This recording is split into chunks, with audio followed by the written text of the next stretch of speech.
Στο σημερινό βίντεο θα δούμε ένα θέμα όχι πολύ γνωστό στο ευρύτερο κοινό, και αυτό γιατί έχει να κάνει με μια ιστορική περίοδο και έναν λαό που για δεκαετίες κανείς δεν ήθελε να ασχοληθεί, έστω με τα όσα αν μη τι άλλο ενδιαφέροντα διαδραματίστηκαν εκεί. Μιλάμε φυσικά για τη Γερμανία του Τρίτου Ράιχ, και παρότι δεν συνηθίζεται, σήμερα δεν θα μιλήσουμε για όπλα, καταστροφές και πόλεμο, αλλά για κάτι πολύ πιο αναγκαίο και πολύ πιο πρακτικό. Θα μιλήσουμε για το φαγητό, και επειδή ξέρω ότι οι περισσότεροι περιμένετε να ακούσετε τα γνωστά σχετικά με την πείνα, τις στερήσεις και τη δυστυχία, να σας προλάβω και να σας συμβουλεύσω να μην σταματήσετε εδώ το βίντεο φοβούμενοι ότι θα σας μαυρίσει η ψυχή, γιατί κάθε άλλο παρά πείνα θα σας περιγράψω.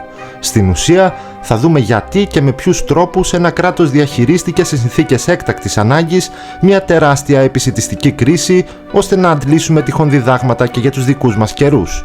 Εξάλλου τι είπαμε, έκτακτη ανάγκη και επισιτιστική κρίση. Σας θυμίζουν τίποτα αυτά τα δύο? Πρώτα να σας πω ότι το ναζιστικό καθεστώς από την αρχή της διακυβέρνησής του έδωσε τεράστια σημασία στον έλεγχο του φαγητού των Γερμανών, και δεν το έκανε απλά με προτροπές και ευχολόγια, αλλά με πολύ πρακτικούς τρόπους αυστηρού ελέγχου του τι καλλιεργείται στα χωράφια και τι καταναλώνει ο απλός λαός. Ο σκοπός ήταν ένας και ο κόσμος πολύ καλά ενημερωμένος γύρω από αυτόν. Ήταν η αυτονομία και η οικονομική αυτάρκεια της Γερμανίας, για να μην επαναληφθούν ποτέ οι δραματικές ελλείψεις στην τροφή που παρατηρήθηκαν κατά τη διάρκεια και μετά τον Πρώτο Παγκόσμιο Πόλεμο, όταν οι σοδιές πατάτας απέτυχαν και οι ναυτικοί αποκλεισμοί των εχθρών διέκοψαν την πρόσβαση στις εισαγωγές, οι οποίες τότε αντιπροσώπευαν το 1 τρίτο των τροφίμων της χώρας. Ταυτόχρονα όμως έπρεπε να προετοιμαστεί και ένας πόλεμος, ο οποίος απαιτούσε έναν πολύ γρήγορο επανεξοπλισμό της χώρας, ο οποίος με τη σειρά του είχε ανάγκη από μεταφορά σημαντικού ποσοστού του εργατικού δυναμικού από τις καλλιέργειες προς τη βιομηχανία για την παραγωγή στρατιωτικού υλικού, αλλά και για να επανδρώσει τον ίδιο το στρατό.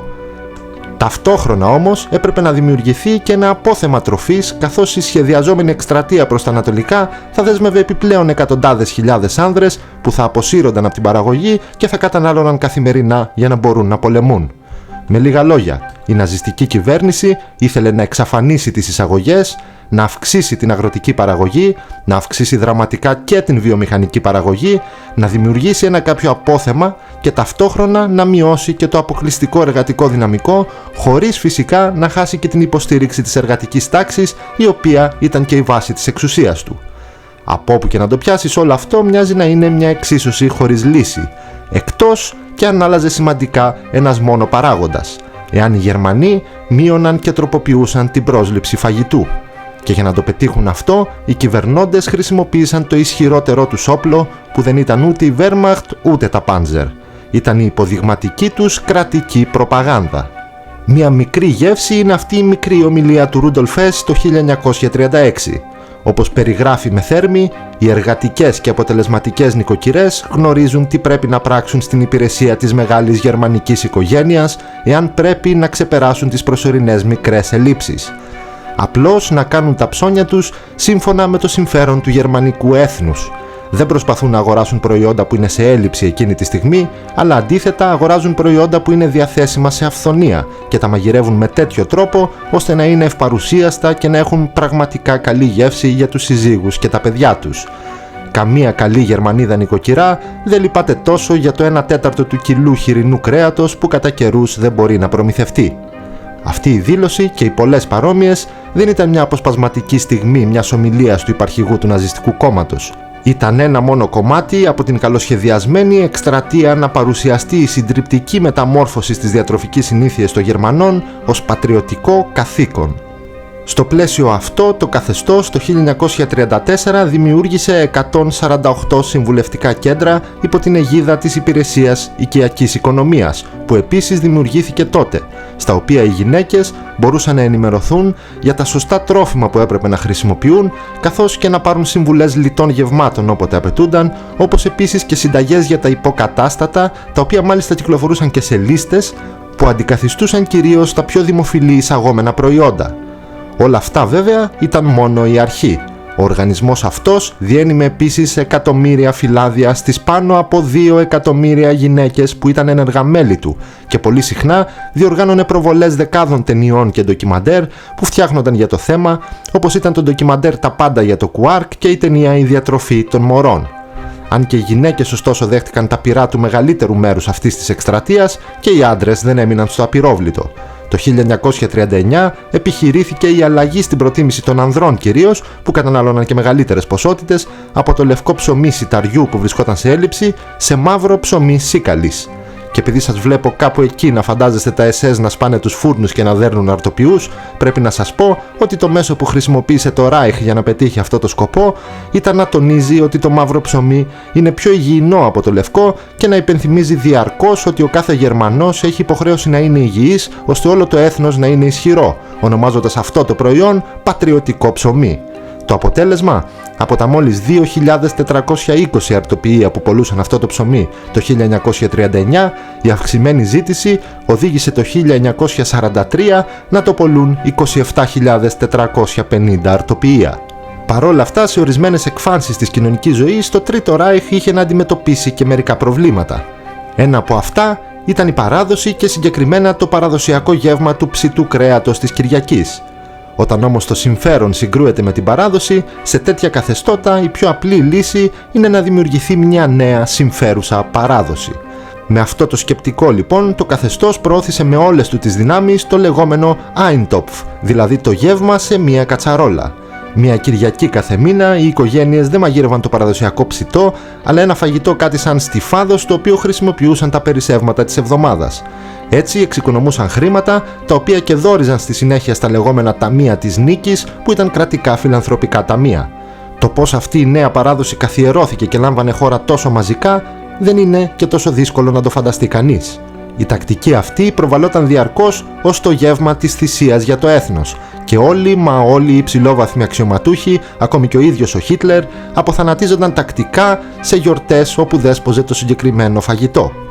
Μαζί με αυτές τις πρακτικές όμως, το Ράιχ απολύτως συνειδητά έτρεχε ταυτόχρονα και μια εκστρατεία δυσφήμισης με πιο επιθετική ρητορική που στόχευε όσους δεν ακολουθούσαν πιστά την κυβερνητική γραμμή, ώστε να τους απομονώσει από το κοινωνικό σύνολο.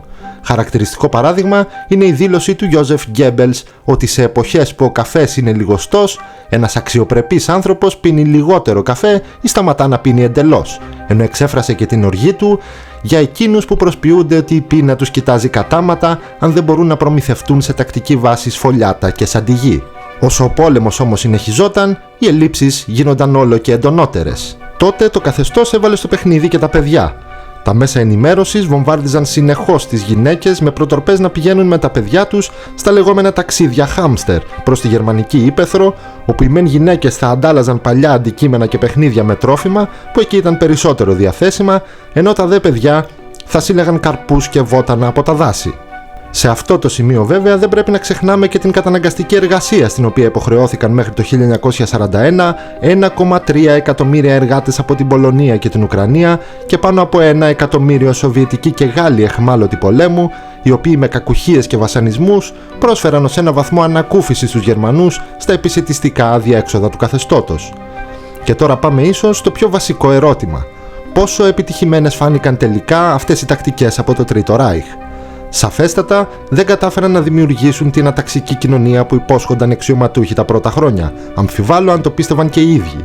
Κάθε άλλο μάλιστα έκαναν εντονότερες τις διαφορές μεταξύ πλούσιων και φτωχών, καθώς είχαν δημιουργηθεί εκτενή δίκτυα μαύρης αγοράς, όπου με ένα κατάλληλο, πάντα υψηλό αντίτιμο, οι πλουσιότεροι μπορούσαν να βρουν ακόμη και τα πιο δυσέβρετα προϊόντα. Αυτό που κατάφερε όμως το Τρίτο Ράιχ ήταν να θρέψει έστω και με περιορισμένες ποσότητες στο σύνολο του γερμανικού πληθυσμού και να μην επαναληφθούν οι δραματικές σκηνές πείνας του Πρώτου Παγκοσμίου Πολέμου, σε έναν πόλεμο μάλιστα πολύ πιο καταστροφικό και δαπανηρό.